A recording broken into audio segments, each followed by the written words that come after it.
ಬೀದರ್ ನಗರದಲ್ಲಿ ಬಿಹಾರದಲ್ಲಿರುವತಕ್ಕಂಥ ವಿಶ್ವದ ಅತ್ಯಂತ ಪ್ರಾಚೀನವಾಗಿರ್ತಕ್ಕಂಥ ಬೌದ್ಧರ ಪವಿತ್ರ ಸ್ಥಳ ಮಹಾಬೋಧಿ, ಎಲ್ಲಿ ನಮ್ಮ ಮಹಾಬೋಧಿ ಟ್ರೀ ಇದೆ, ವೃಕ್ಷ ಇದೆ, ಮಹಾಬೋಧಿ ವೃಕ್ಷ.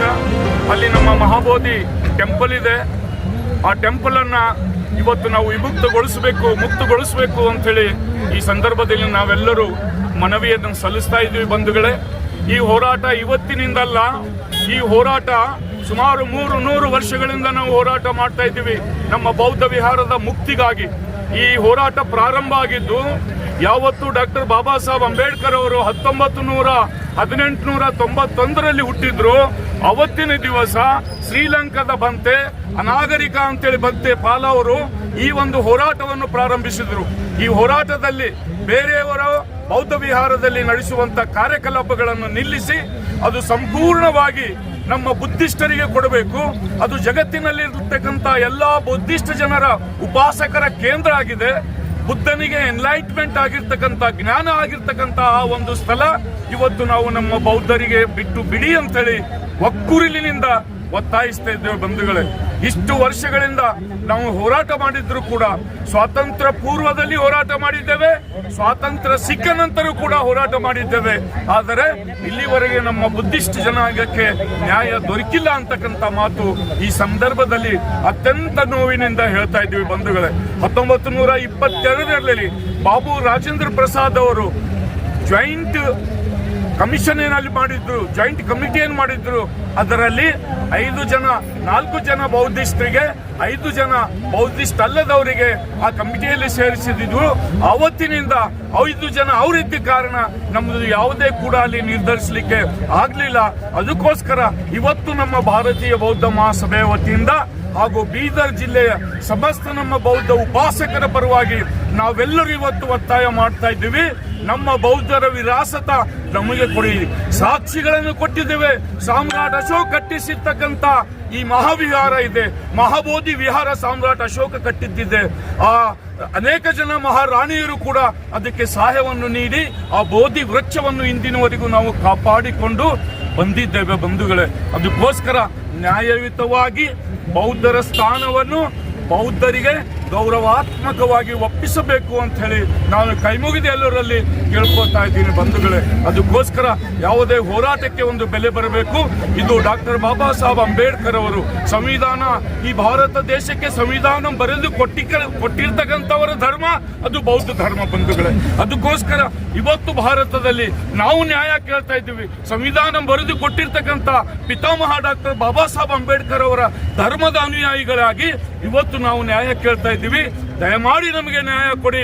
ವಿಶ್ವದ ಸುಮಾರು 82 ರಾಷ್ಟ್ರಗಳಲ್ಲಿ ಬೌದ್ಧ ವಿಹಾರಗಳಿದ್ದಾವೆ. ನಿಮಗೆ ಏನು ಸಾಕ್ಷ್ಯ ಆಧಾರಗಳು ಬೇಕು ಅವನ್ನೆಲ್ಲ ಅವತ್ತೇ ಕೊಟ್ಟು ಹೋಗಿದ್ದಾರೆ. ಅಲೆಕ್ಸಾಂಡರ್ ಕನ್ನಿಂಗ್ಹ್ಯಾಮ್ ಎಲ್ಲವನ್ನು ಕೊಟ್ಟಿದ್ದಾರೆ. ನಿಮಗೆ ಬೇಕಾದರೆ ನಮ್ಮ 3 ಡೈರಿಗಳಿದ್ದಾವೆ. ಆ ಡೈರಿಯನ್ನು ಓಪನ್ ಮಾಡಿ ನೋಡ್ರಿ. ಅಲ್ಲಿ ಯುಎನ್ ಸ್ತಾಂಗನ ಡೈರಿ ಇದೆ, ಮೆಗಾಸ್ತನಿಸಿನ ಡೈರಿ ಇದೆ. ನಮ್ಮ ಎಲ್ಲ ಬೌದ್ಧಿಸ್ಟ್ ಬಂದಿರತಕ್ಕಂಥ ಎಲ್ಲ ವಿದೇಶಿಗರ ಡೈರಿಗಳು ಅದರಲ್ಲಿ ಇದ್ದಾವೆ. ಅದಕ್ಕೋಸ್ಕರ ನೀವು ಸಮಯ ವೇಸ್ಟ್ ಮಾಡಲಾರ್ದೇನೆ ನಮ್ಮ ಬೌದ್ಧ ಸಮಿತಿ ಏನಿದೆ, ಅಲ್ಲಿರ್ತಕ್ಕಂಥ ನಮ್ಮ ಬೌದ್ಧ ಸಮಿತಿ, ಹೋರಾಟ ಸಮಿತಿ ಏನಿದೆ, ಅವರಿಗೆ ಬೌದ್ಧ ವಿಹಾರದಲ್ಲಿ ಪ್ರಾರ್ಥನೆ ಸಲ್ಲಿಸಿ ಇದು ನಿಮ್ಮ ಬುದ್ಧನ ವಿಹಾರ, ನೀವು ತೆಗೆದುಕೊಳ್ಳಿ ಅಂತ ಹೇಳಿ ಕಾನೂನಾತ್ಮಕವಾಗಿ ಅದನ್ನ ನಮಗೆ ಕೊಡಬೇಕು ಅಂತ ಹೇಳಿ ಈ ಸಂದರ್ಭದಲ್ಲಿ ನಾನು ಎಲ್ಲರಿಗೂ, ಇದು ಯಾವಾಗಂದ್ರೆ 1922ರಲ್ಲಿ ಬಾಬು ರಾಜೇಂದ್ರ ಪ್ರಸಾದ್ ಅವರು ಅವರಿಗೆ ಹ್ಯಾಂಡ್ ಓವರ್ ಮಾಡಿದ್ರು. ನೀವು ಅವರು ಕೂಡಿ ಪೂಜೆ ಮಾಡ್ರಿ ಅಂತ ಹೇಳಿ. ಅದು ಬೌದ್ಧರದು ಇನ್ನೊಬ್ಬರಿಗೆ ಯಾಕ್ರಿ?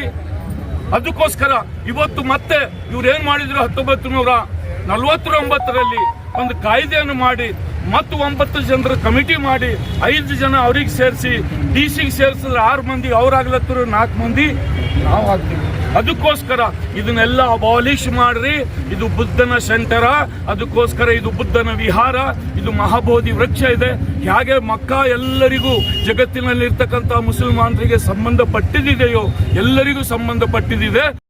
We want justice. We want justice. We want justice. We want justice. ಅದಕ್ಕೋಸ್ಕರ ನಮ್ಮೆಲ್ಲರಿಗೂ ಮತ್ತೊಂದು ಸಲ ನಮ್ಮ ಬುದ್ಧಾಯಗಳ ಜಯಗಳನ್ನು ಡಾಕ್ಟರ್ ಬಾಬಾ ಸಾಹೇಬ್ ಅಂಬೇಡ್ಕರ್ ಅವರನ್ನು ಸ್ಮರಿಸುತ್ತಾ ಇಂದು ಬೀದರ್ ಜಿಲ್ಲೆಯಲ್ಲಿ ಭಿಕ್ಕು ಸಂಘ ಹಾಗೂ ಉಪಾಸಕಿಯರ ವಿವಿಧ ಸಂಘ ಸಂಸ್ಥೆಗಳ ಸಂಯುಕ್ತ ಆಶ್ರಯದಲ್ಲಿ ಭಾರತದಲ್ಲಿ ಅತ್ಯಂತ ಶ್ರೇಷ್ಠವಾಗಿರ್ತಕ್ಕಂಥ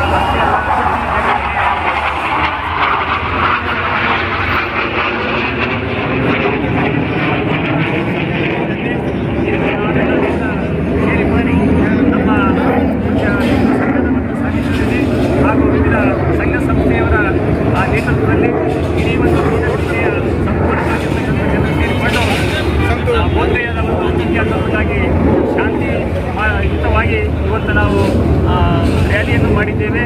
ಹೀಗಾಗಿ ಇಂದಿನ ಸರ್ಕಾರಗಳು, ಕೇಂದ್ರ ಸರ್ಕಾರ ಮತ್ತು ರಾಜ್ಯ ಸರ್ಕಾರಗಳು ಈ ಒಂದು ನಮ್ಮ ಮನವಿಯನ್ನು ಪರಿಗಣಿಸಿ ರಾಜ್ಯ ಸರ್ಕಾರ ಮತ್ತು ಕೇಂದ್ರ ಸರ್ಕಾರಗಳು ಯಾವ ರೀತಿಯಾಗಿ ವಿವಿಧ ರೀತಿಯ ಹಿಂದೂ ಧರ್ಮದ ಪವಿತ್ರ ದೇವಸ್ಥಾನಗಳಿಗೆ ಯಾವ ರೀತಿಯಾಗಿ ತನ್ನದೇ ಆಗಿರ್ತಕ್ಕಂಥ ಸ್ವತಂತ್ರವಾಗಿರ್ತಕ್ಕಂಥ ಅವಕಾಶಗಳಿದೆಯೋ ಅದೇ ರೀತಿಯಾಗಿ ಬುದ್ಧಗಯಾದ ಬೌದ್ಧ ಧರ್ಮದ ಎಲ್ಲ ಆಡಳಿತದ ಅಧಿಕಾರಗಳನ್ನು ನಮ್ಮ ಬೌದ್ಧರಿಗೆ ಹಸ್ತಾಂತರಿಸುವ ಮುಖಾಂತರ PT ಆಕ್ಟ್ 1949 ಅದನ್ನು ರದ್ದುಪಡಿಸಿ ಬೌದ್ಧರಿಗೆ ಅದು ಕೊಟ್ಟು ಇಡೀ ದೇಶದಲ್ಲಿ ಶಾಂತಿ ಮತ್ತು ಮೈತ್ರಿ ಕರುಣೆಯ ಒಂದು ಸಂದೇಶವನ್ನು ಸಾರಲಿಕ್ಕೆ ಅವಕಾಶ ಮಾಡಿಕೊಡಬೇಕು ಅಂತೇಳಿ ಈ ಒಂದು